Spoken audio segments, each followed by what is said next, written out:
right, so welcome to the 16th Annual Miller Upton Forum, entitled Entrepreneurship and the Wealth and Well-Being of Nations. My name is Laura Grube. I'm Associate Professor of Economics. I'm also the Albert Neese Chair in Economics here at Beloit College.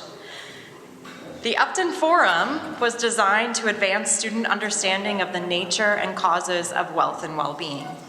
The forum is named after the 6th president of Beloit College, Miller Upton, who was an economist by training. He was an advocate of the ideals for the liberal society: political freedom, the rule of law, and the promotion of peace and prosperity through the voluntary exchange of goods, services, and importantly, ideas. Our Upton Scholar this year is David Audretsch. David Audretsch is a distinguished professor and the Emeritech Chair of Economic Development at Indiana University, where he also serves as the Director for the Institute of Development Strategies. Professor Audretsch's research focuses on entrepreneurship, innovation, government policy, and economic development. This afternoon's panel is entitled The Ideas and Influence of David Audretsch, and we are honored to have 3 scholars who work in the area of entrepreneurship, institutions, and economic development. Each of our speakers is going to present for approximately 20 minutes, and then we're going to leave several minutes for David to respond to those comments. After David gives his response, we'll open it up to the audience for your questions. Okay, so our first speaker today is Daniel Bennett. He's an associate professor, director of the Entrepreneurship PhD program, and associate director of the Center for Free Enterprise at the University of Louisville. Daniel's research seeks to better understand how institutional change, or changes to the rules of the game, affect entrepreneurship and innovation. He has several papers that use the Economic Freedom of the World Index to measure different types of institutional change. Daniel is an editor at Small Business Economics, which is a journal that was founded by David Audretsch. So we are so happy to have Daniel with us. Can we give him a round of applause?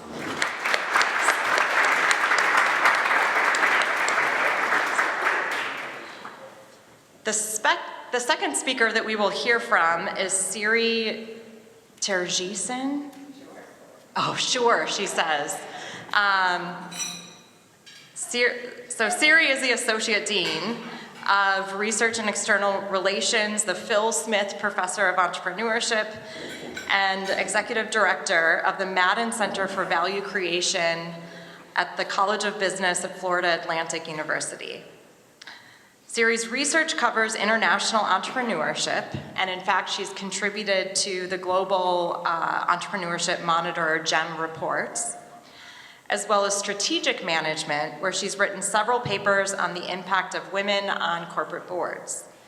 In addition to her work in academia, she has been an advisor to the World Bank, Kauffman Foundation, and several other think tanks and philanthropic organizations. So Siri, thank you so much for joining us today.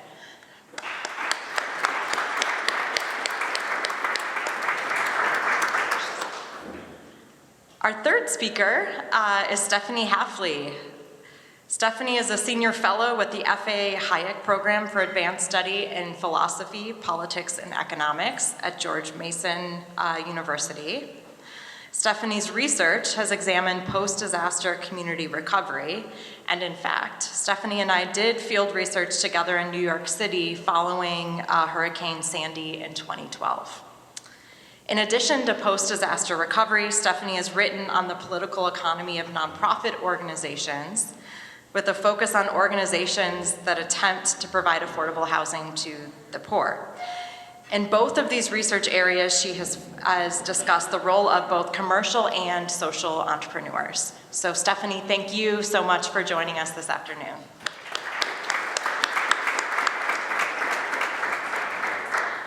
I am going to hand it over to Daniel now and turn off this microphone. All right, can y'all hear me?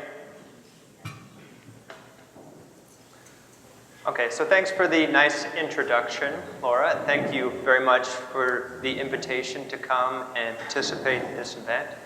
I want to first also take a moment to recognize and thank Jennifer Cottle in the back for all of the behind-the-scenes work. The scholars always get like all the glory, but it's folks like Jennifer who are doing all the real heavy lifting to make sure everything's in its place, so make sure you tell her thanks on your way out. It's an honor to be a participant in this event, the Miller Upton Forum, for several reasons. One, Miller Upton was a staunch advocate and a proponent of the classical liberal philosophical project, which, in my opinion and reading of the evidence, has made the world a better place over the last few hundred years. I can't imagine what it was like to live in the 1800s before that, but we have it pretty good, despite all of our complaints to the contrary. Second reason is many of my intellectual heroes have been Upton Miller Scholars, including my dissertation advisor, James Courtney, who created the Economic Freedom of the World Index, his dissertation advisor, Douglas North, and today's honoree, David Audretsch, who I'm not saying that to flatter him. I honestly do feel inspired by much of his work.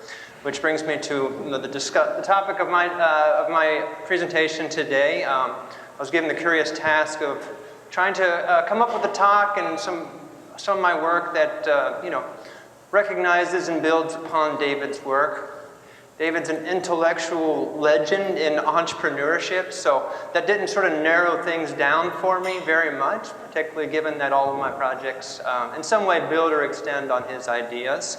But what I chose to focus on today, because I think it's an important topic for the wealth and well-being of nations, but also I think it's a central part of David's work is examining public policy and how it matters for entrepreneurship and the wealth and well-being of nations, which is what this forum is all about. So that's what I'm going to talk about. It's sort of a topic that permeates most of my work, and so let's go ahead and get started. Once I turn this clicker on here.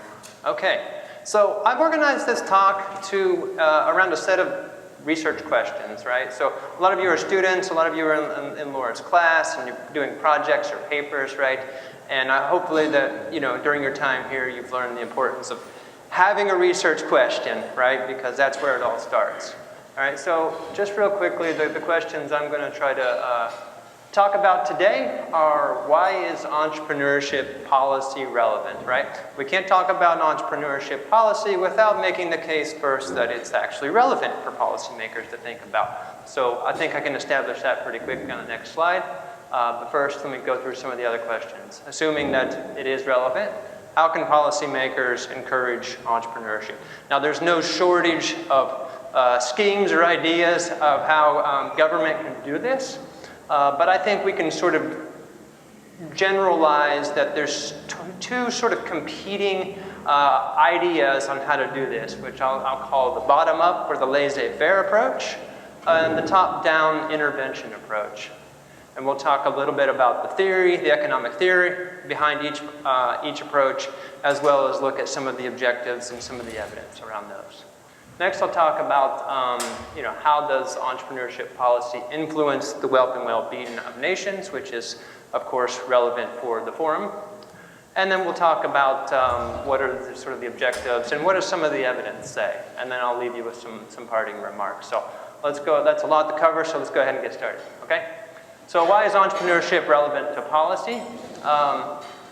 Much of David's work directly sort of addresses this. I'll just talk about, take a look at David's Google Scholar page if you haven't. I think he's up to 140,000 citations and growing, something like 700 scholarly works. So if it's about entrepreneurship, he said something about it, right? But entrepreneurs, they create organizations. Those organizations employ people. So obviously, entrepreneurs create jobs. And so policymakers are going to be interested in that. If you hadn't noticed, we just came off of an election cycle, and a lot of the discussion during elections is always about, how are we going to create jobs and how are we going to preserve those, right? So policymakers are obviously interested in that. Entrepreneurs oftentimes create new knowledge, they create new technologies, So there's a lot of innovation that takes place in entrepreneurial ventures, which helps drive sort of productivity, economic growth. It makes our lives better. It's a big reason why we're better off today than we were 200 years ago. It's because of all this innovation. Entrepreneurs also compete, and that's part of what drives innovation. So it gives us sort of better products and services, and oftentimes lower prices. So I'm hitting the wrong buttons here. Okay. When successful, entrepreneurs make money. Government taxes them. So entrepreneurs are a source of tax revenue, so the policymakers have some funds to fund the programs, right? So there's obviously going to be that sort of motivation. And they also have social impact. So some of the most sort of pressing social and environmental issues of the past and of today are likely going to be solved by entrepreneurs, right? So we want to sort of incentivize entrepreneurs to solve some of these problems, okay? All right, so hopefully I've convinced you that entrepreneurship is policy relevant, and assuming that I've done that, I next want to introduce sort of a simple framework to talk about these two different types or approaches to entrepreneurship policy, which I'm going to call the laissez-faire or bottom-up approach, versus the intervention or top-down approach. And to get us started, I want to talk about some of the economic theory underlying each, and how I'm going to do that is sort of share with you what sort of the assumption about markets for each of the approaches are, what the ascribed role for government is, and also how resource allocation is left. Oftentimes you hear economics as being described as the science of resource allocation. That's too simple of a view, but let's talk about resource allocation. Okay, so first of all, let's talk about the assumptions about markets. So with this sort of bottoms-up approach, the idea here is that entrepreneurs are going to be the ones who identify business opportunities. They're going to see them as problems to be solved, and if they're able to solve them successfully, they're going to create value for others in society. So the idea here is not that, despite what you might have learned in your economics textbook, we're not assuming markets are perfect, right? We're assuming there's a lot of inefficiencies, they're imperfect, but entrepreneurs are going to be the ones that solve them. And actually, I think a lot of you have read probably David's work or his idea about knowledge spillovers, right? And so that's a big part of this is that, knowledge just doesn't come into creation. Some agents have to put it into practice, and it's the entrepreneurs who are doing that. Okay. Meanwhile, the intervention approach assumes that there's market failures that need to be solved, and in the realm of sort of entrepreneurship, oftentimes there's underinvestment and potentially socially productive research and development because these sort of new ideas, new technologies are just they're too risky. There's too much uncertainty. Private investors are not going to be able to put their money in it. So we need we need some assistance from the government to step in there. Okay. So based on the assumption about markets, that actually influences the role of government for each of these two approaches. So assuming that entrepreneurs are going to be the ones that sort of solve our problems, the government's role in this bottoms-up approach is to provide a robust institutional framework that supports markets. And what's that going to do? It's going to minimize our transactions cost in the environment. It's going to provide entrepreneurs with the freedom to enter, compete, and fail, right? Not all entrepreneurship is successful, but that's going to be the main role of government in this approach.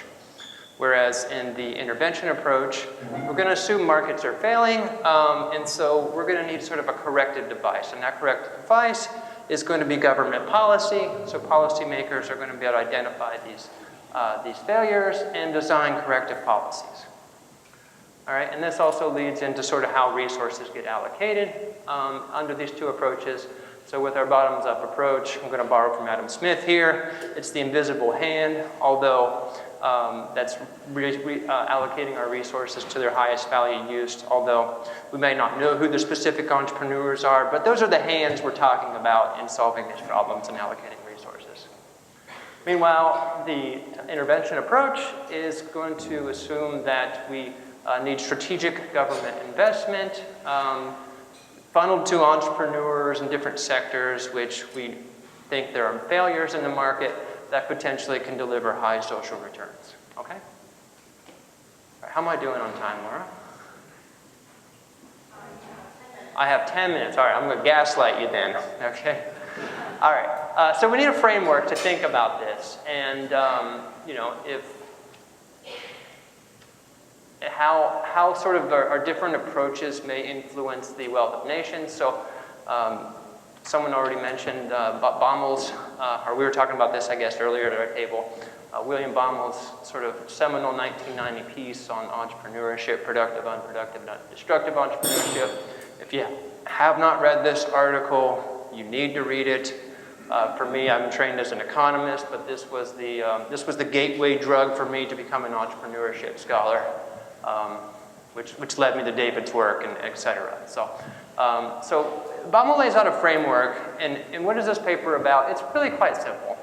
There's a couple of simple ideas in here that are really quite powerful and useful here. So he says that, there's a nice quote I put out of there, the productive contribution of society's entrepreneurial activities varies because of their allocation between productive activities and unproductive ones. So productive entrepreneurial activity is one that creates value for society, right? So think about new innovations, new technologies, new businesses that satisfy our needs and our wants, right? This is thinking about this as growing the economic pie. So if we get more entrepreneurs allocating their time towards productive activities, it's going to be good for the wealth and well-being of nations. Meanwhile, if we have more unproductive activities, that's more like taking an existing pie, carving it up in different sizes, reallocating it. And so what does that look like in practice? Well, maybe you're familiar with the term rent-seeking or even organized crime, where we're basically, in rent-seeking is a business that's going to the government to get special favors or maybe to get subsidies, like to keep their business afloat. So if we have more productive entrepreneurship, our societies are going to flourish. If we have more unproductive entrepreneurship, our societies are going to stagnate. And what is it that influences this allocation? This is another key idea from Baumol. It's the institutions and the policies, right? So when the institution and policies give people the incentives to engage in productive entrepreneurship, we're going to be good. When they give it to produce, the incentives are to engage in unproductive entrepreneurship, we're going to be in some trouble, all right? So I think this framework helps us to give us a framework to assess these two different approaches with a pretty clear objective, which is we want to maximize productive entrepreneurship and minimize unproductive entrepreneurship, okay?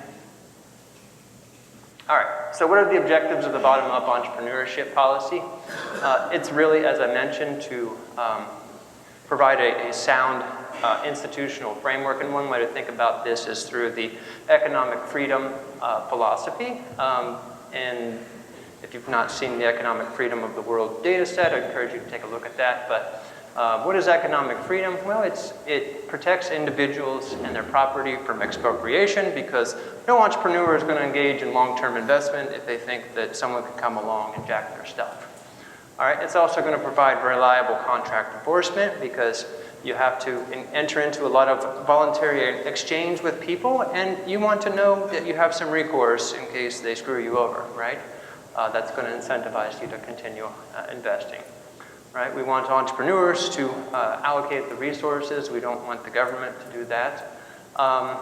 Importantly, we want to minimize arbitrary barriers to entry and competition, right? So we want the cost of entering to be low so that we get more people in. We want 1,000 flowers to bloom, all right? So really the freedom to enter, compete, and potentially fail in businesses. Okay. All right, so let's take a look at some of the evidence, right? I won't have time to get through all of it, but a lot of my research program is looking at sort of different economic freedom indices and how it affects entrepreneurship. I'm not the only one. Siri's colleague at FAU, Chris Boudreau, has done a lot of great work in this area, so we'll talk about him. First of all, there was a very nice paper, you might have read it, by Russ Sobel in 2008, where he created this index at the state level of productive and unproductive entrepreneurship, and the results from that paper supported the idea that states with more economic freedom have more productive, less unproductive entrepreneurship. All right, my colleague at U of L, Steve Goman, had a pretty cool paper published in ETP where he found that countries that have more economic freedom, individuals are more likely to prefer to be entrepreneurs. So that's a good starting point, right? Do people want to be entrepreneurs? Boris Nikolaev and Chris Boudreau had a pretty cool paper where they took all of the potential determinants of opportunity-motivated entrepreneurship. They ran thousands of regression models, all these different permutations of the models, and lo and behold, economic freedom out of 44 potential determinants was the strongest and most robust predictor of entrepreneurship. Okay, I could go on and on, but for the sake of time, I'm just going to skip ahead of this graph to illustrate my points here. Okay, so this comes from a paper that I wrote with my friend Boris Nikolaev, where we looked at innovation at the country level using a multi-dimensional measure of all these like 40-some different measures of innovation. And lo and behold, we see that the countries that have the most economic freedom are much more innovative than those that are less economically free. So overall, there's a lot of evidence that economic freedom and this bottoms-up approach is associated with more productive entrepreneurship. So let's go ahead and sort of see what the evidence looks like for sort of this more top-down intervention. And just to remind you, the idea here is that there's some market failures and largely in the capital markets. And so a lot of the programs, what they look like are the government acting as a venture capitalist and wanting to sort of bridge some of these financing gaps, right? To provide capital to early stage startups because these firms may not otherwise be able to attract private investment in order to sort of stimulate innovation, enhance the competitiveness of our industries in our country, okay? All right, so there's been a lot of work here. It's too much for anybody to cover. A lot of different programs in different countries. Siri's colleague at FAU, Doug Cummings, has just been a monster in sort of looking at a lot of these things, and so you'll see coming up there as a sort of exemplary citation for a lot of these things. But I want to look at a couple of different outcomes that are sort of common illustrative examples from the literature, and that is, what are the effects of these government innovation financing programs on private investment and innovation? All right, so let's get started here. With private investment, there's some evidence that some programs, particularly there was a program that was actually ended in Australia, but they had pretty good evidence that firms that were receiving subsidies there were getting follow-on financing from other private investors, and so it's potentially bridging that gap. They call this sort of the certification hypothesis, which is sort of linked to the fact that these firms are getting money to sort of help them develop their technologies, and oftentimes that leads to a patent. When the patent provides the intellectual property rights, then an investor is more likely to come in and support it. So some evidence that effect is working there. But we also see some studies in different countries, in cross-country data sets, that some of these funds actually crowd out private investment. So the government's too heavy of a hand in some of these programs, and then private investors just don't feel like they have anything to do there, right? And so there's evidence that, you know, we're getting some follow-on investment, but there's also some evidence that we're getting crowding out. Let's look at patents or innovation, right? So we have some evidence. Some of David's early work with Haeffele found that a program in the US, a long-running program, the Small Business Innovation Research Program, the firms that were benefiting from these programs were able to sort of patent and commercialize their technology. Right, so we're seeing some positive innovation effects from some of these programs. However, we also have some evidence, and particularly in some of the European countries, that they may be leading to what I'll call zombie firms, right? And the idea here is these subsidies are really flowing to firms that are not very efficient, not very productive. Some of these firms are just like, you know, their existence is being subsidized by getting grant after grant after grant. And the SBIR program I mentioned just a second ago, there are more than almost 500 firms that have received 50 or more grants through that program, right? And they've probably never commercialized anything. So there's some evidence that, you know, this is leading to sort of more unproductive entrepreneurship. entrepreneurship, right? So what can we conclude here based on sort of a high-level overview?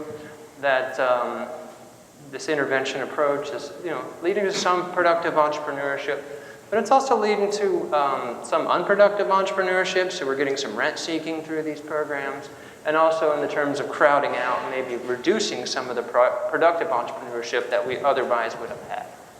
All right, so what are some problems, okay, with the top-down approach? I'll lean on some of my, classic liberal heroes here. We've got knowledge problems. Policymakers are not omnipotent. They don't sort of know which sectors or particular companies are going to win. There's an incentive problem. They don't have skin in the game. That's not a problem per se, but they do have incentives, and incentives in the political world are very different than they are in the commercial world, but they want to get reelected. They like to get ribbon-cutting ceremonies, and so those incentives create, they like to get campaign donations from business people, so they have the wrong incentives. And of course, we have unintended consequences where we get some of this unproductive entrepreneurship. And I want to just sort of mention one of Uncle Milton's, one of my favorite quotes: the government solution to a problem is usually as bad as the problem itself. All right, so in summary, policymakers have a good reason to increasingly be interested in fostering more entrepreneurship. There's a lot of evidence that this bottom-up approach has historically, across space, across time, been associated with encouraging more productive entrepreneurship. However, my reading of the world today is that this intervention or top-down approach appears to be gaining traction and becoming more fashionable. Our Italian friend Mariana Mazzucato is certainly getting a lot of invites to places around the world to talk about her ideas of how the state needs to be entrepreneurial. But I'll give them the benefit of the doubt. There may be good intentions behind these policies, but these policies can often lead to government failures that can emerge from interventions that unintentionally undermine productive entrepreneurship. So my takeaway would be that let's continue to make sure we maintain and preserve sort of the institutional framework that encourages this. If we're going to intervene to try and bridge some of these financing gaps and maybe throw a little bit more money at sectors that aren't getting enough attention, we have to be careful to not only consider the perceived market failures, but also try to minimize the risk of these government failures. So that's all I have to say for you today.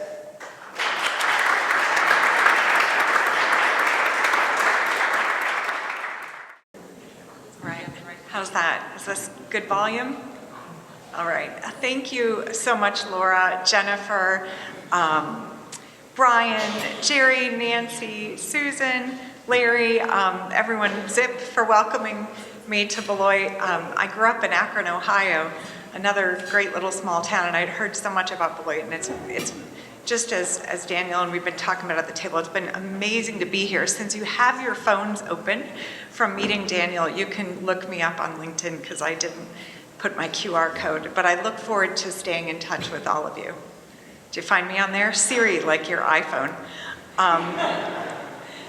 Anyway, it's great to be here, and thanks for this opportunity to talk about a place for entrepreneurship. I was inspired by meeting our students, and I see many of them here yesterday, to talk a little bit about immigrant entrepreneurship and startup visas. And this is kind of a segue from Daniel's talk, where he expertly covered so many entrepreneurship policies. I'll just focus on one. Now, he did mention David Audretsch's Google citations, and I thought, oh, I've got the slide for that. So I'm sure that you guys are already, Alex, are you using Google Scholar when you research? But certainly, I think David, oh, and by the way, happy birthday to David today.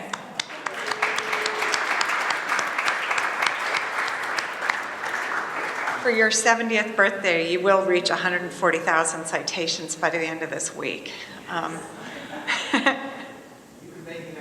As soon as we publish this volume, you should get a lot more, and I hope that the students in this room will also be publishing from this. So these citations are times when that article is cited in a report that's published, which is a lot. But actually, right now, all over the world, there are people having conversations about David's research and other research. where they're not publishing a paper on it, but they're saying in towns like this, and we ought to do more for entrepreneurship. What can we do that's maybe top down or allow a bottom up policy to flourish? And that's really important. This work has been so impactful. And I was lucky because I love being on this panel because I love the work of Stefanie and Daniel, but I've happened to know David and his wife Joanne for over 20 years since my PhD. And I got to spend time with them when he ran what's at the bottom of that, the Max Planck Institute for Economics in Jena, Germany. And there were so many scholars who were super young. We were all young back then. And we got to work on these areas, and we've taken it in so many different directions. And I'm sure you guys feel the same way. You've read these amazing papers with your great Professor Laura, and now you have to figure out how you could apply these. But for me, it was actually meeting the students yesterday in your fabulous Entrepreneurship Center. By the way, we've got like 45 years of Beloit excellence in here. We've got Larry, we've got Brian, we've got Laura, who I know is your animated, great scholar and teacher, faculty member.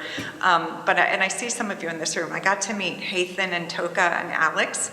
Probably a lot of you know them. They're from Morocco, Georgia, and Benin. And I got to thinking, I bet a lot of those students want to start businesses because you're in this entrepreneurship class. And by the way, even if you're not in the entrepreneurship class here, you can go to this amazing center and you can work in the Maker Lab. We were there last night and we got to see that it was totally free, supervised. They had everything. I've been in about 20 of these Maker Labs across the country, and Beloit has everything and more that the other schools have. So I'm truly impressed by this. But it's a place for entrepreneurship here on campus. But I think as many of you are seniors in this seminar, you're also thinking about the place for entrepreneurship in your life and where you might want to live. And I think I see a lot of immigrants in this world. And if you're in this room too, if you're not an immigrant, then you're like me, a grandchild or a child or a great-grandchild of immigrants. We all are. And of course, this is in the news right now. There's a lot of people who want to move to America, and then there's people who want to leave America. But entrepreneurship is pretty important. I'll also say, because I've known David and Joanne's 3 sons for 20 years, and when I knew them, they were little boys. But then James, one of the sons, started a crepe cart business in college, and that was his first business. And now he's actually one of these potential expatriate entrepreneurs. He's in Zurich, Switzerland, trying to start an AI company right now. So the phenomena is not just folks wanting to come to America, but also Americans wanting to start businesses over the world. And of course, this links with your great former president, Miller Upton, who really is a champion of classical liberal ideas. And as Laura so expertly said earlier, he wanted to advance the ideals of the liberal society: political freedom, rule of law, and the promotion of peace and prosperity through the voluntary exchange of goods, services, and ideas. And boy, that is so important. And actually, Daniel had this slide up earlier, but I'm going to make it a little bigger for you. This is the economic freedom of the world. They just released new data. This comes from our colleagues, mostly at SMU in Dallas. And as you can see here, the blue countries, we can't see the bottom quartile, but the blue countries are in the top quartile around the world for the greatest levels of economic freedom. And if you look at those countries, those are probably the countries that you'd like to live in and start a business, because you would have some way of retaining the rents that you build, you'd have rule of law and so forth. And bright people either stay in or gravitate to these countries.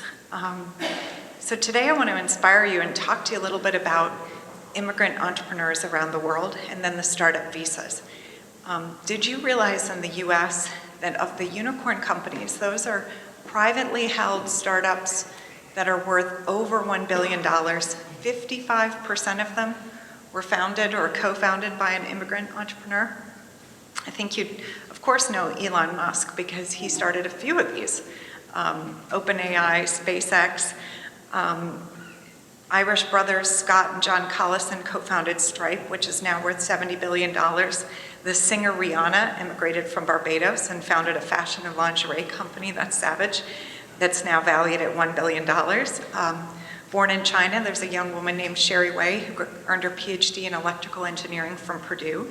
And she went on to found the cloud network platform Aviatrix, which is now valued at $2 billion. Originally from the Philippines, Jen Rubio co-founded and is now CEO of Away, which produces luggage and travel accessories, and it's worth $1.4 billion as of this morning. And another example, after immigrating from Poland, another lady named Joanna Kaczeniak co-founded and serves as Chief Technology Officer of Upside, which has about $1.5 billion in valuation. But there's so many of these examples. And as David Audretsch's and other scholars' work has shown over these 30 years, this innovation in new firms and large firms is the source of new jobs, leads to all these great R&D spillovers. And in the case of these immigrant-founded startups, they create, on average, 859 jobs per company. But some of these create 12,000 or 15,000 jobs. So these are not negligible numbers. They probably approach close to the populations of some small towns in Wisconsin. And if you include the public unicorns, and here's just some recent examples, like Moderna, Zoom, Uber, CrowdStrike, and Cloudflare, then the value is $1.5 trillion. So that is actually, these immigrant-founded unicorns are worth more than all the stocks traded on all the exchanges in countries like Argentina, Colombia, Mexico, Peru, Portugal, Ireland, also Russia. So this is an incredible asset that we have in this country, and the story is quite similar in other countries, but especially the UK. But we're focusing on the US for now. And just to conclude the thoughts about the value of immigrants, we can look at the Fortune 500 firms. So those are your publicly traded companies that you and I can buy in our stock portfolios or our mutual funds buy. And if you look at immigrant-founded businesses, overall, they're about, and child of immigrant founded, then you're looking at over 45%. So it's quite incredible of the top 500. It's amazing, and of course that's the choice of the entrepreneur, whether to stay private, and you have great examples of privately held companies like ABC Supply here in Beloit, one of the best, but of course you can go public. So now we want to get to the public policy world, and again, Daniel did a great job overviewing these top-down and bottom-up approaches, but I just want to focus on one, which is on how governments seek to keep entrepreneurs and also especially to attract expatriate entrepreneurs. So thanks to the work of David and others, national governments are really prioritizing this, and they want to attract and retain high-quality, high-growth ventures, rather than, to Daniel's point, subsidizing ventures with little growth potential, or in other words, unproductive entrepreneurship. For those of you international students in the room, I want to just highlight that 25% of US unicorns that reached these billion-dollar companies started with a founder who was already here as an international student. So that's quite incredible that they stayed here in their undergraduate, their master's, or their PhD, and then founded or co-founded one of those firms. Others, and of course Elon Musk is one example here, but others came over maybe through their family, maybe as children. There's highly skilled immigrant visas. There's a new visa in the US called the Immigrant Entrepreneur Rule. I called my local business park at FAU this morning, the guy, and I said, well, how many immigrant entrepreneurs do we have? And he said, well, I've never even heard of that.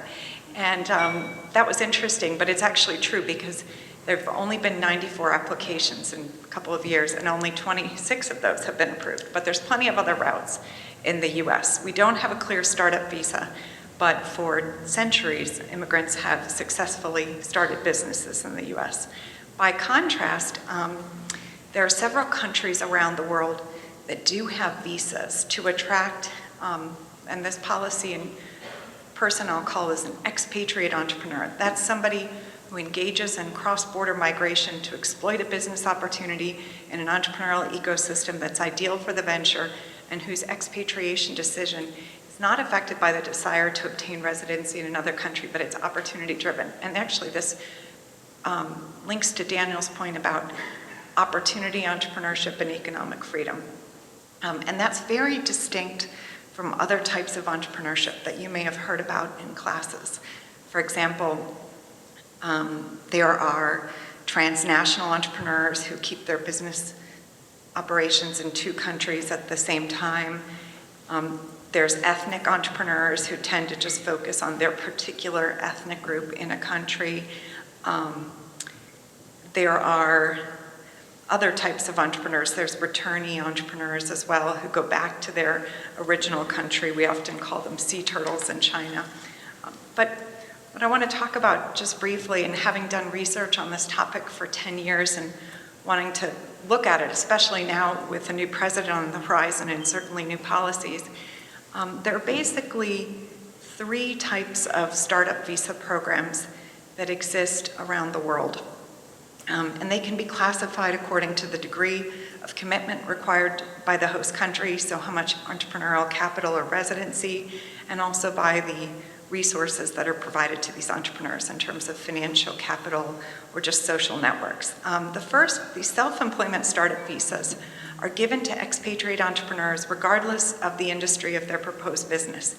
The granting of the visa is conditioned on the positive assessment of the business prospect by government authorities, and that the entrepreneur can fulfill the requirements to either support him or herself or surpass a net assets threshold. Then there's incubator facilitated startup visas, and the best example here is Startup Chile, and that's a really novel type of visa where the expatriate entrepreneur is admitted to be part of an incubator or accelerator program in the country. And they provide services, grants, help the firm try to establish operations, and cover startup expenses and living costs. And then the third type are startup visas for innovative businesses, and those are given to expatriate entrepreneurs who launch businesses in industries that the government classifies as particularly innovative. And these startup visas should be distinguished from the traditional business immigrant programs. Those have existed in the US since the 1970s, and those basically say that if you bring a particular amount of capital to this country or other countries, then you can move here. But there are no minimum investment requirements. There's also other visa types that, again, aren't startup visas, but in the US we have the EB-5 immigrant investor visa. So there's a lot of different types of startup visas. Those are the 3 main, and you can see some examples here, but I'm going to show you a couple examples and talk about them around the world.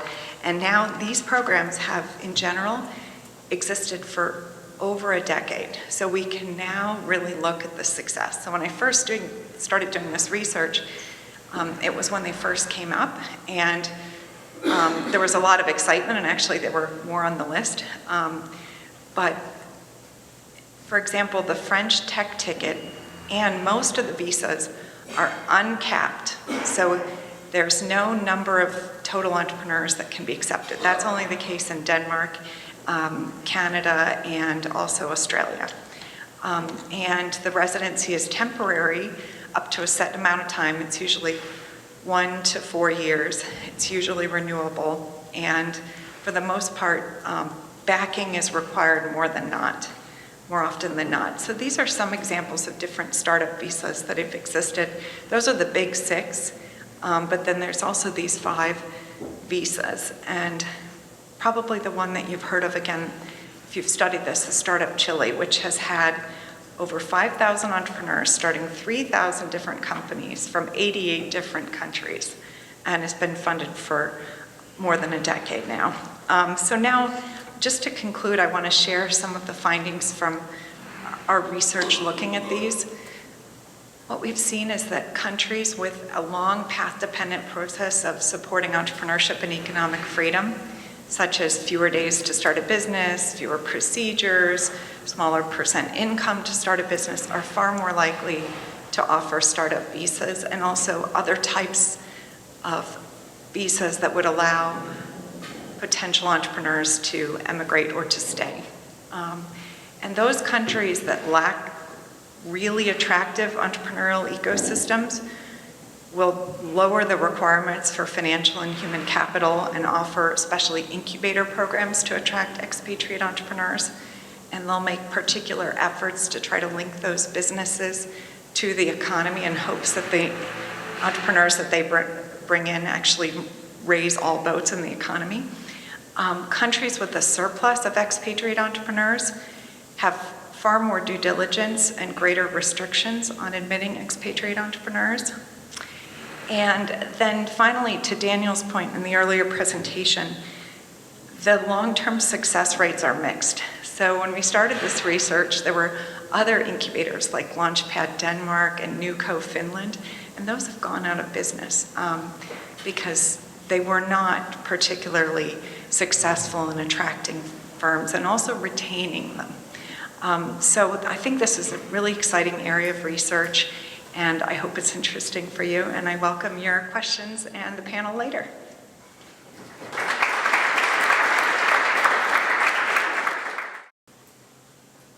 Great. Thank you to Laura, Jennifer, all of students that came from Beloit and alumni that are here as well. It's a pleasure to be here. I spent 10 years growing up in Wisconsin, so it's always great to be back, though I have never been able to visit Beloit before, so finally, which is great. And that Laura invited me here to get to talk about entrepreneurship, David's work, and how we can think about this in different ways. So today my talk's going to be about people, places, and social change, how we can kind of think about entrepreneurship in this broader perspective. Like Daniel, I will bring us back to Adam Smith, and the question that drove him still animates so many of us today. Why do some countries, regions, cities, neighborhoods experience economic growth and prosperity while others are stagnant or fail? How does this progress continue over time or not? Do we get complacent or are we able to maintain? What can we learn from successful examples? Why isn't it just as simple as putting the key institutions together and getting growth? Such as property rights, well-functioning legal systems, and a market economy. Why is it not just about solving the problem, but we have to keep maintaining and evolving it? And if we're going to keep going, right, it's like, why is adulting an existential crisis? These are big questions we have to ask as we're thinking about how our economies and societies flourish. And so for much of the 20th century, neoclassical economics provided a lot of really useful, insightful models to help us understand why markets work the way they do, why we might get the growth that we do. Similarly, on an unhampered market, Unhampered markets clear, they whittle away profits and increase consumer surplus over time. Most of you have been in your economics classes. You can see the supply and demand curve come at that cross. We've learned that technological advancements lead to growth, monopolies, and concentrations of power, and attempts to reduce competition hamper growth. But again, what does this really mean for society? How do we internalize these ideas and implement them in the places where we live? While many models assumed instantaneous knowledge transfer and other assumptions about how quickly we could come up with ideas and bring them to the market, others identify that there's real transaction costs and legal barriers and knowledge problems that make this stickier and trickier in the real world. And that is where David Audretsch's work comes in to give us a bit of insight into why it's a little bit more complex than we might initially think from those first graphs we learn in economics. Particularly, I want to talk about the knowledge spillover theory. In this idea, Audretsch and others have talked about how new knowledge is developed, new technologies are created, and ideas for new ways to combine them are often generated in firms, universities, and other research hubs. But the notion that this is then just used instantaneously to bring all these ideas to the market isn't quite true in real life. There's a gap in that creation known as the knowledge filter, because there's uncertainty about, will these ideas be useful? Will they come about? How do we know that it's the next thing we should dig into? In that way, new entrepreneurial ventures are then created to implement and commercialize these ideas. The spillovers tend to happen in industries with high research and development. They then have high startups. They tend to happen in geographical clusters where this knowledge gap can kind of work its way through and they can come up with new opportunities. And these places where you might see more of this dynamic entrepreneurship and knowledge spillover happening are often dense, diverse, open, and creative communities. David's work goes on to say that people themselves and the places where they are matter a lot. And the strategic management of places matters for cultivating an entrepreneurial society and promoting economic growth. So that really complicates the picture, right? First, we're like, we know that these things happen, like markets, stable governments, some of these institutions, they're probably gonna lead to growth. But it doesn't always work because the context on the ground and all these other factors are at play. And so how do we really dig into that and think about how to inspire, or how there are that we can learn from these communities that can bring about these processes? So it got me thinking, is David Audretsch an Austrian economist? And I know you taught in Germany, so it's not that I got the location wrong, but I'm gonna say yes, you are. This tradition of Austrian economics focuses on how the market and social life is a process. It's always in flux. The activity of social life is about adapting and evolving. Those questions I started with at the beginning, why do we have to keep solving this problem, right, is sort of actually the key of how social life works. And the role of the entrepreneur is essential in moving us forward through this process over time. For example, F.A. Hayek talked about how so much of the economic knowledge that's used is dispersed and local in nature. It's about the man on the spot who understands a problem is happening and has an idea of how it can fix it. And it's all of those interactions that lead us to the broader market exchanges that we have. Following on that, Don Lavoie emphasized that some of this economic knowledge is even inarticulate and impossible to say and tell for others. This, I think, is really key in understanding the knowledge spillover, because that's why you kind of like, if you were there at an industry or a firm that came up with something new and it didn't work, and you were able to then go do it somewhere else, that connection to people and who could do it is why it doesn't instantaneously happen when you tell your neighbor about the idea. They can just start the business instead. And then we have Israel Kirzner, who said that entrepreneurship maybe is about particular people, like people who start a business or are the ones that act in those ways, but maybe it's also just a part of human life. It's the actual act of alertness to new opportunities. And he talked about this specifically through the idea of arbitrage, just like, hey, in Beloit, I can buy spotted cow, I can bring it back to Northern Virginia and sell it for a pretty good amount. But I only can bring a couple of suitcases, right? But I'm gonna do what I can to spread the word of that idea. But it's also about retooling and combining existing goods, services, and processes in new ways. And again, that's where that spillover can happen, right? Not only could it be an idea that wasn't pursued, but a process you learn and can implement it somewhere else. Like I've said already, it's more than the market. It's about the people and the places where you're at as well. As Audretsch articulates, real-world people and places are crucial for economic success. That means the role of not just markets, but education, creativity, culture, the legal structure, all of these things matter for will an area have that kind of sweet spot of innovation and growth.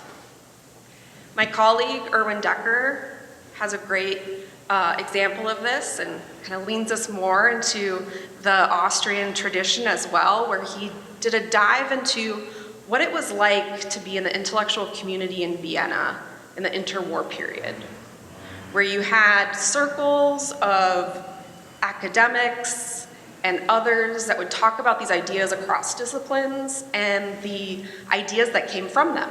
Major advances in psychology, economics, and others all happened in that time. And so how do these, kind of creative and inspirational hubs really work?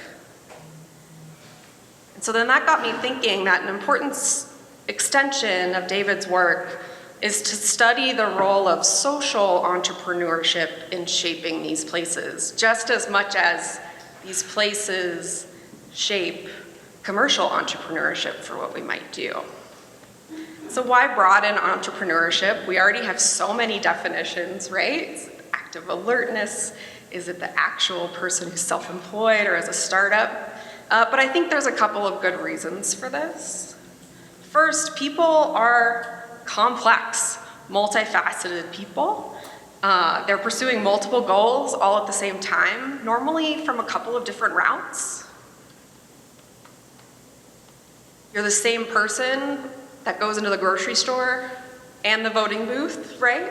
And who has to figure out what they're gonna bring for the potluck at their church on Sunday.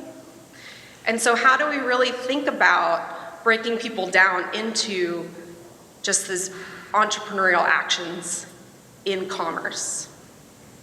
Similarly, a lot of non-market endeavors still require what we would hope would be economic calculation, but really feedback, interpretation. Are we doing things correctly? Is there success if we keep investing in something in the future? The tradition of Austrian economics talks about how the market does this pretty well in a way that we didn't even really intend as it came about, right? We have this role of prices and profit and loss to help us give signals of what's useful for others in our society and what isn't. Nonprofits and government have a harder time with some of that because it's not quite the same mechanisms. We have to interpret things a little bit more. It's a little bit harder to know, and in fact, with some policies, you might get more money to try again rather than experience loss if you're not doing things so well, right? And so it requires a bit more intention to interpret and understand the feedback that's going on, but they're still doing something to drive social change. And then in some circumstances, it's, I think, potentially way easier to see that these distinctions between different sectors become even more blurred. And we've experienced that a lot through our research on disaster recovery.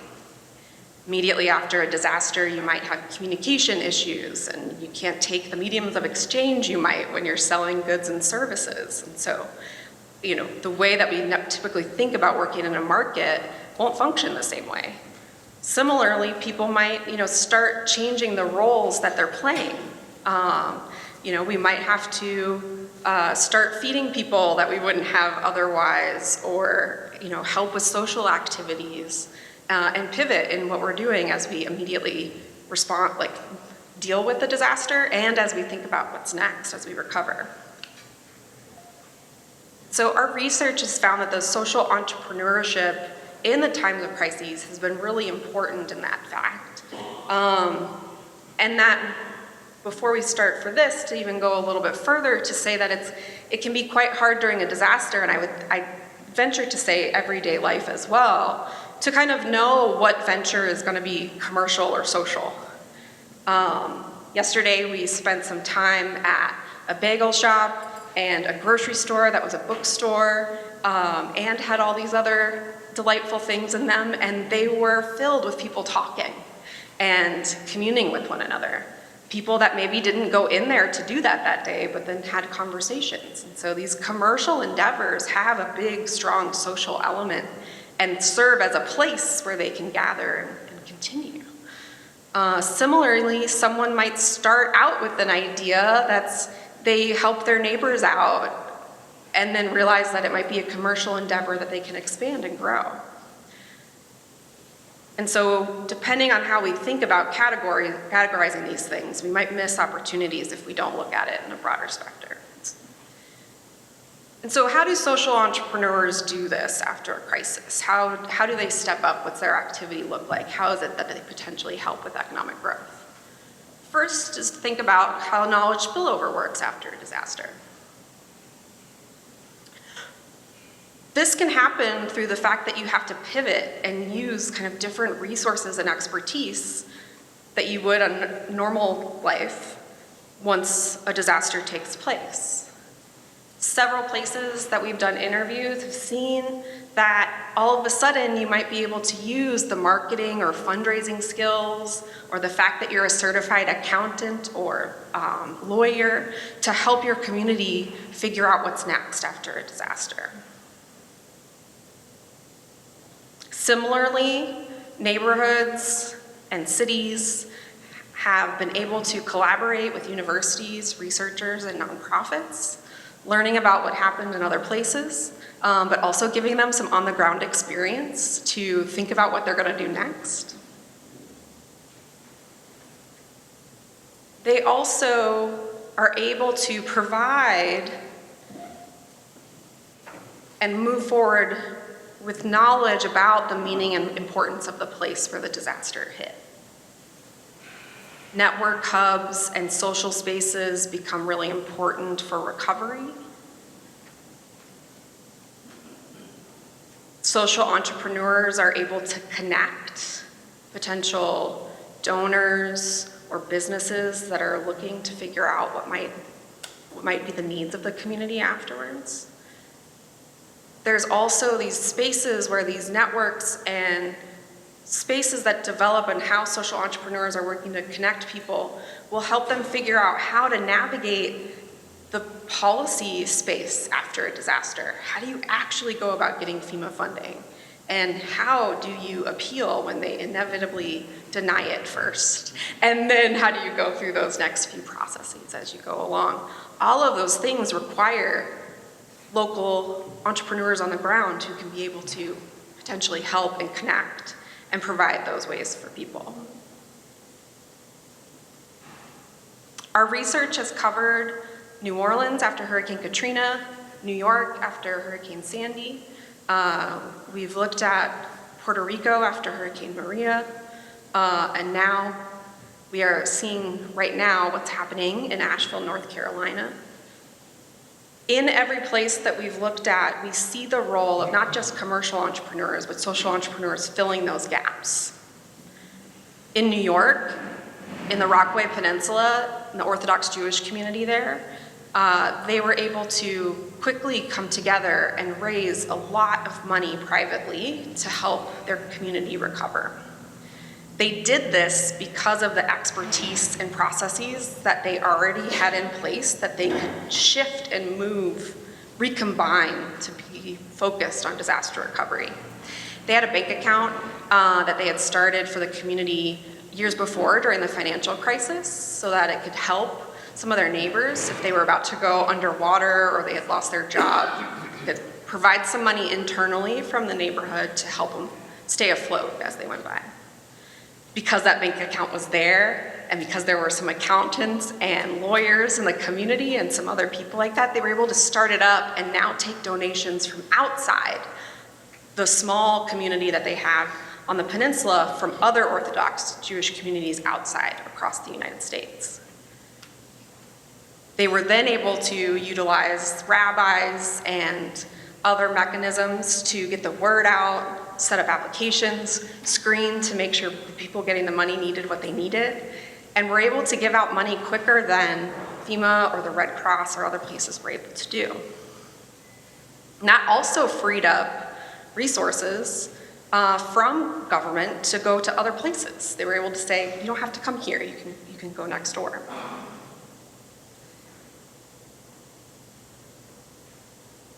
So that's just one example that's quite, I think, striking to see how quickly they can move and operate in that space. Now they could potentially do a whole host of things with that, potentially for profit or for social purposes. But that role after a disaster was clearly for the social recovery of their neighborhood.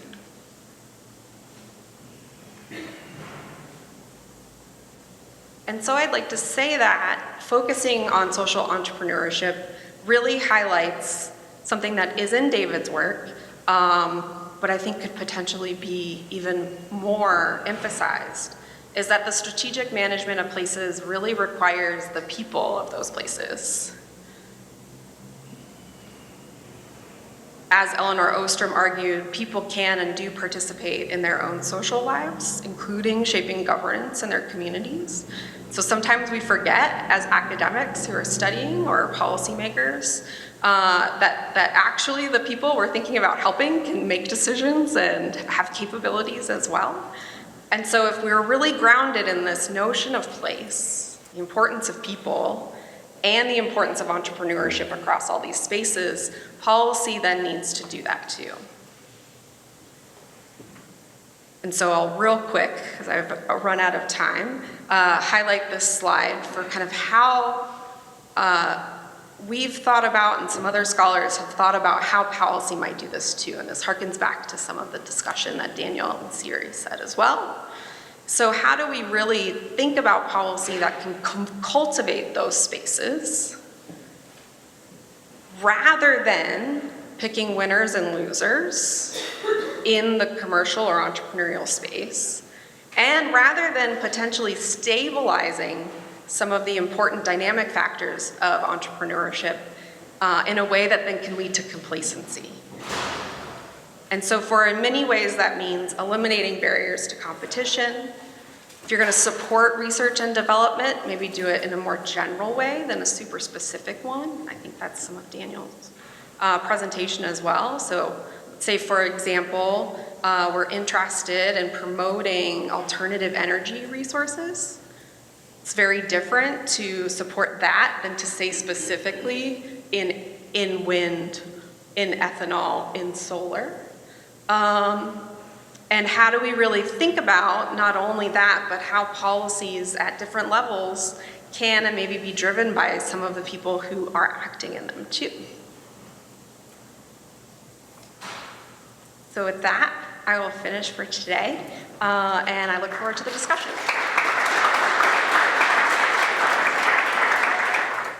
Wonderful. Thank you to our three speakers. I'm going to ask David to come up now and provide a few remarks. And then we will open it up to the wider audience. I'm looking at my watch and it's about 10 after. So could we maybe try to pause at 2:20 so that some of these other people that have been eagerly waiting to ask a question? But it's my birthday. I know, it is your birthday. Happy birthday. Okay. Yes. And Daniel, you're taking off in a minute, right? Yes. Well, thanks very much. Those are really three great reflections from three great thinkers.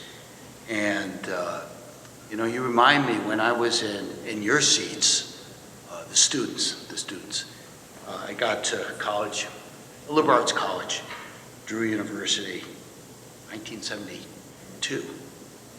And half the guys in the dorm, including me, I thought I could play faster than Hendrix. That's what it was about. Because in my generation, we aspired to be better than the Beatles, basically. And the way to prove it was playing faster than Hendrix. Well, it took a long time to realize that's not what music's about. If you watch a great, or just any jazz combo, it's not about playing it right, but it's rather you play because the person playing the solo before you plays, and that inspires you, and then you play off it.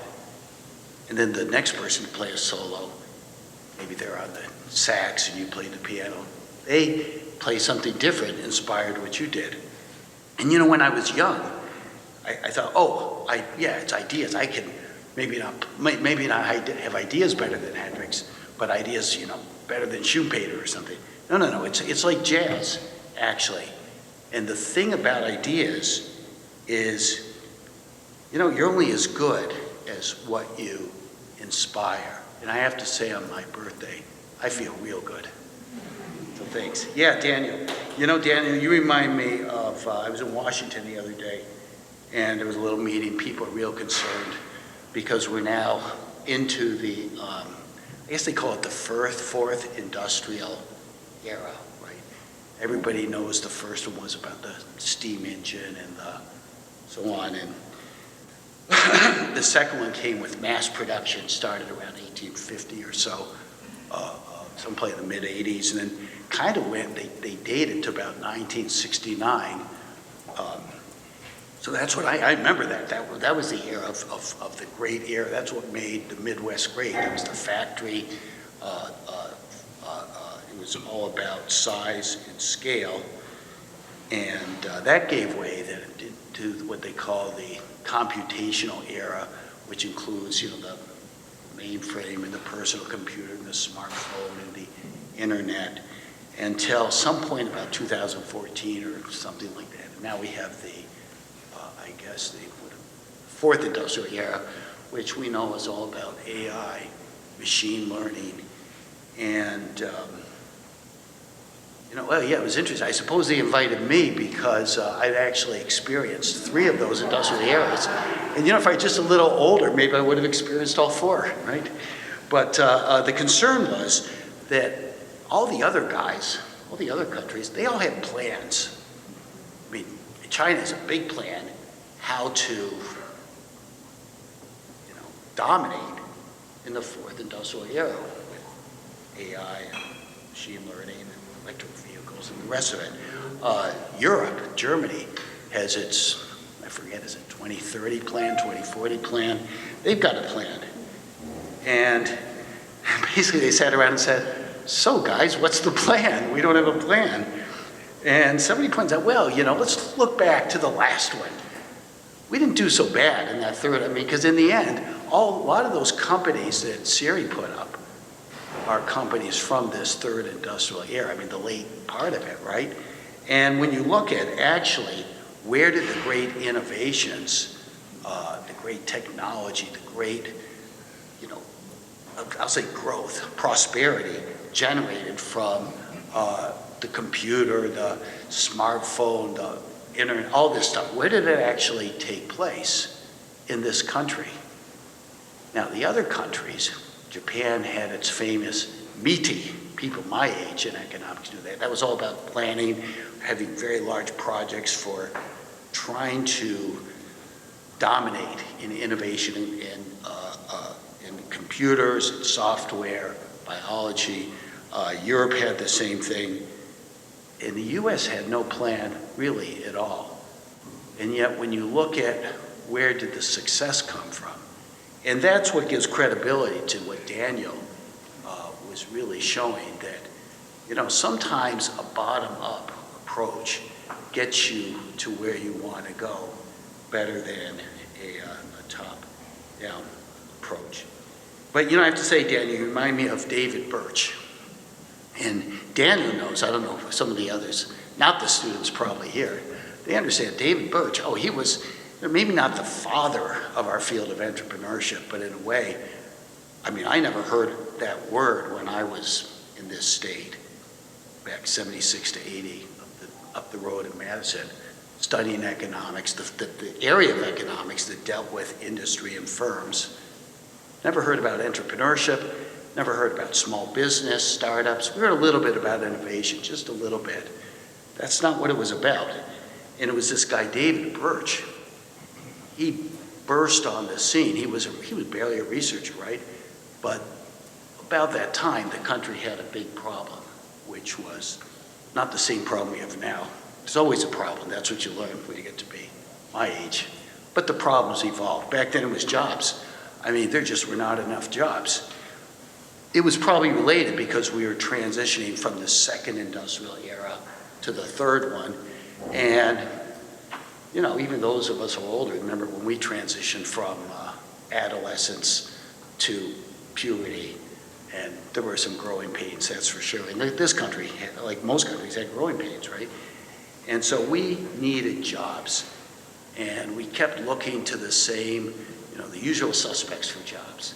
The great industrial stalwarts, General Motors and Ford, and, you know, out here in Janesville, and, you know, in Gary we looked for, I forget the name of the steel company, not Bethlehem Steel, but you know, we looked there, and what Birch found is that no, they're coming from small firms. It's like someplace nobody would look, small firms, new firms. Now, the reason why, so Birch in the end just kind of just sucked in interest about what is this thing, small firms, new firms, where does it come from, what does it mean? And a lot of us, those who are older, we're here, and those of us who are younger, you're kind of in the shadow, in the kind of a legacy of this guy Birch. And I heard him talk in, I guess it was in Jönköping some years ago, after he was quite old, after he'd won his, he'd made his impact. And at lunch, he told us, he said, yeah, he'd done a study on gazelles, now we call them scale-up firms. And he found out they were in interesting places. Yeah, there's some in California, but there's actually amazingly a high number of them in Louisville, of all places, actually your place, and some in Milwaukee and some of the other places. And he said, yeah, he'd been consulting. I think it was actually your city, Dan. The city of Louisville hired him as a consultant and said, well, they had some money left over in the budget. And what should they do? Put it in your famous baseball stadium or put it into education? And then David Birch goes, oh, you know, it's obvious. Put it into education because, you know, you'll get some, you know, educated people. They'll be able to, you know, think better, they'll hire human capital, make decisions. They'll be better entrepreneurs. That'll help, you know, he says this. So he gives his talk in the afternoon. And one of the Swedes asks a question. He goes, so at the end of his talk about gazelles, he goes, so the question was, so what are the policy implications? What should policy do? And he says, nothing. There's nothing that policy could do. And one of the other people who was there was actually David Story, a guy from the UK. He goes, what are you doing, David? He goes, trying to keep it an American secret? You just told us at lunch that this policy was actually crucial to helping Louisville become more prosperous. If you put the money into education, that will spur entrepreneurship. And David said, oh, I didn't know that's what policy is. And so my point is, you know, entrepreneurship policy, you talk about top down, bottom up, but wasn't there a famous movie like Sideways, right? You know, there's maybe the most important policies are actually kind of sideways. They're very indirect. I mean, most people say, oh, that's education policy, but they're linked. I mean, Siri was talking about immigration policy. What's that have to do with entrepreneurship? Well, if I paid attention, it had something to do with entrepreneurship, right? And I think that's the complication about policy, is it doesn't fit into these boxes, is that there's a lot of effects, and it doesn't exactly say what to do, but I think that when we think about what makes entrepreneurship thrive, it can be of things that are happening that we actually don't think about entrepreneurship as policy. It might not even be done to spur entrepreneurship. And I think that's what Stefanie was talking about actually a lot, and yet it ends up being very conducive to entrepreneurship. So, and then I'll say a lot of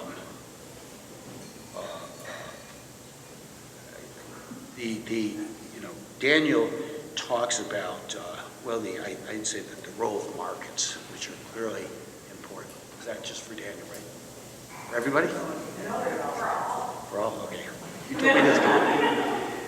And I'll say that, yeah, I'm respectful of that, but I think when you get to policy, especially in a place like Louisville, I mean, markets are typically, I mean, all those companies that Siri put up, those are not local markets in a city or a region or a state, but these are pretty much global markets, right?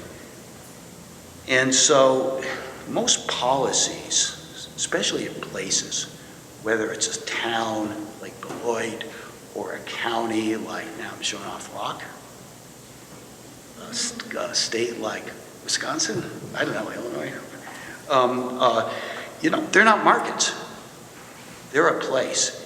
And the objective of most policymakers, probably the voters who are voting for them, I mean, they may respect markets, but the place is not a market. In fact, the place, it's almost like an individual. Right? I'm not a market, either are you. You're just one person. And what you're doing is competing in a market. And so you try to acquire all the assets and resources and everything, human capital that's going to help you, dare I say, win, maybe say have a good performance in that market. Or if you're a company, you're also not a market, right? You're competing in a market. Well, if you're a place too, yes, you're involved in a lot of markets, and some markets are smaller. In fact, in a famous study, then I'll finish up, I'll move on. But it is my birthday. There's a pretty well-known article in the journal Political Economy, The Growth of Cities, by a dream team of economists. I think it's Ed Glazer and Schleifer's in there, Ave Schleifer and Kalal and a couple other people. And what they find, what helps cities to prosper, they say, among other things, is competition. Now, I'm an old market guy. That's what I study. I say, yeah, I like that. Market competition's a good thing. I actually look at the fine print of the article, like I read it. And it's actually, that's not what they're talking about. They're talking about the market for inputs at the place. So what they mean is, like, if you're at Silicon Valley, what makes that innovative and successful is that there's a lot of competition for ideas. And ideas are typically embedded in people. And so, yeah, that sense of market may be very important, but it's probably more in the way that the place uses its inputs that are local, because really it's just another, Marianne Feldman likes to say famously, it's another platform for organizing economic activity to either succeed or not succeed. So, yeah, anyway, I appreciate that, those thoughts a lot. And which gets us to the immigration and the role in the place or the ecosystem. And Siri really does some inspiring research. And I guess the world's changed, Siri, since I was an Austrian economist, apparently, or at least living in Germany, because I remember when I got my work visa in my first one maybe in 1986, and then got it renewed a couple of times, and I was so proud to have it. And it was stamped in there, and it said, darf sich nicht selbstständig machen. He's not allowed to become an entrepreneur. And that didn't bother me. I was trying to write papers. But, the Germans, increasingly in the 80s and the 90s, they really stagnated. Unemployment ratcheted up and up, higher and higher, and they started to read some of our work and say, we need entrepreneurship. And I started to realize, well, it's not just me, but it's a lot of the immigrants. There were a lot of people from Asia. They were doing IT. I had a research assistant getting a PhD in robotics. His friends were getting PhDs in robotics. Oh, and by the way, they were not allowed to become entrepreneurs. So they had a little trouble with the social capital breaking into the companies. So they did the obvious thing. They started Chinese restaurants. And you know what I learned? Don't get a robotics guy cooking food. It's not good. But, right there you get this link between what, I think between the institutions and then kind of the goal, which is to have more. And then I'm going to comment on this finding you emphasize. Siri kind of comes up with, I think, something that is, the long-term effects from policy, the results, they're not as good maybe as promised. It reminds me of what Mark Twain said about Wagner's opera. It's better than it sounds. It doesn't always work. And I think, actually before I took this gig, I was a professional soccer coach for FC Bayern Munich. And I had Lionel Messi on my team. And he went out there in the first game and, he missed 4 shots and made 2, so I fired him. No, I mean, you're not always successful in soccer, but if you look at private companies, dare I say, even Siri's companies, that wonderful collection of, you know what, I'm sure not everything they do works out. In fact, we know there's something about, whether you call it entrepreneurship, innovation, it's actually not, you could argue, it's not really innovative, it's not really entrepreneurship, unless you have failure. So I think that's a little bit, to have the benchmark that says, but we always want success, but it should be innovation and entrepreneurial. We don't see it in the private sector. Okay, let me pivot a little bit, because we want to include everybody here. Stefanie, brings in this aspect of social entrepreneurship as an aspect of entrepreneurship. And I think that's really important, because the entrepreneurs, I don't want to say exclusively that Siri's are examples. I think those are examples of what I'll talk about more tonight, but it's those are entrepreneurs who are responding to the opportunities that they're getting at a place. So they see it, they become entrepreneurs. But what Stefanie's saying is, you know what's also important is that people realize there are challenges at a place. And these challenges are not being met by the extant institutions, the schools, the